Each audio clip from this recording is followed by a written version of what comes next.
All right. So, what? Let's look here. When we say, mathematically speaking, what does this statement mean? The energy does not change with respect to time. Let's analyze what this is supposed to mean by looking at some analogous situations. So, an analogy. When we say that the position doesn't change in time, so if position doesn't change in time, that sort of implies, or that implies, that the velocity is zero. I-M-E. That implies that the velocity is equal to zero. And so delta x over delta t, which is equal to velocity, is equal to zero. And on a graph, we could graph position by time, and we could sketch a rough graph pretty easily because delta x over delta t is zero. That means the slope of this position time graph is zero, and we just get some straight line. Stays constant. So let's look at another one. If velocity doesn't change in time, so if it doesn't change in time specifically, because there could be other changes, then delta v over delta t, that implies that the acceleration is equal to zero. Delta v over delta t is equal to a, which is equal to zero. And if we graph that, we have the, we could do the velocity by the time, and we get another straight line. So then when we say that the energy does not change with respect to time, specifically that energy is conserved, what we're really saying mathematically is delta E over delta T is, and you probably guessed this by now, is zero. And so then if we have energy and we have time, and if we graph them, this will be some constant straight line. So now let's look at how this sort of how this parts out, or how this works. So we're going to examine an object falling. So an object falling. So let's say the GPE, the gravitational potential energy of something falling, is going to be mgh, so mass times gravity times the height. And the change in height, delta y, is going to be equal to minus 1/2 gt squared from our kinematics equations. If we have a stationary object that we drop. So now, if we drop something from some height, the change in the gravitational potential energy is going to be equal to mg times h minus 1/2 gt squared. So this will give us the change in gravitational potential energy with respect to time. So as time passes, as time moves on, the GPE will, this GPE actually won't be the delta T there, but this gravitational potential energy will decrease according to, say, this equation. And we can do the same thing with the kinetic energy. We can say that the kinetic energy is equal to 1/2 mv squared, and from our kinematics equations, we know that V is going to be equal to gt, and so then the change in kinetic energy is going to be equal to 1/2 m g squared t squared. So GPE is going to decrease like some constant minus t squared, and the kinetic energy is going to increase along some t squared.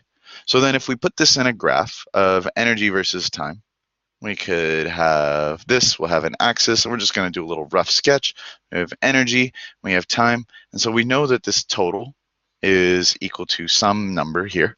And then we'll take the, let's see, where did the cursor go? There we are.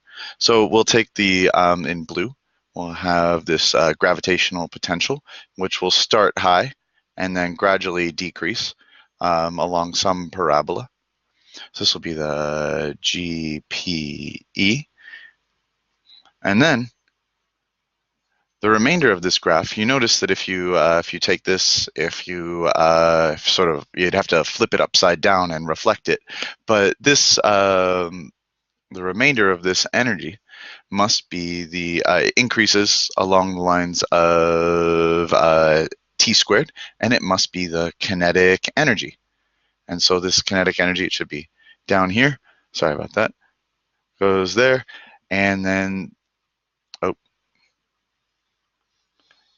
so this kinetic energy will increase. And so then it'll take a larger and larger share of this total energy. So energy will be conserved.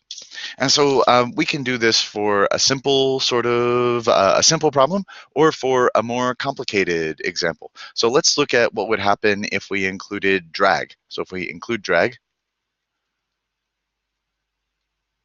what we know is that the velocity, the speed, will increase until it reaches a terminal velocity, at which point it stays the same. And so then that means that the kinetic energy increases until some constant value. And then we know that the height is going to, first there's going to be an acceleration. So there's two different regimes. So one, a non-zero acceleration. And so then that's going to imply that the height is going to change exponentially in some way, shape, or form. And then, or actually, yeah. And then when there's zero A, when that implies a terminal velocity, when the velocity no longer changes. And so then it's going to decrease linearly because we'll have a constant velocity, so it'll decrease linearly. So let's look at what that should be.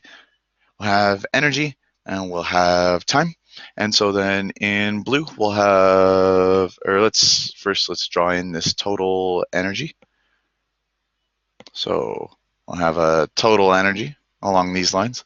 And then in blue, we'll have our potential energy, which will start pretty similar to the regular falling object, going down, or here, let's make it a little bit more obvious.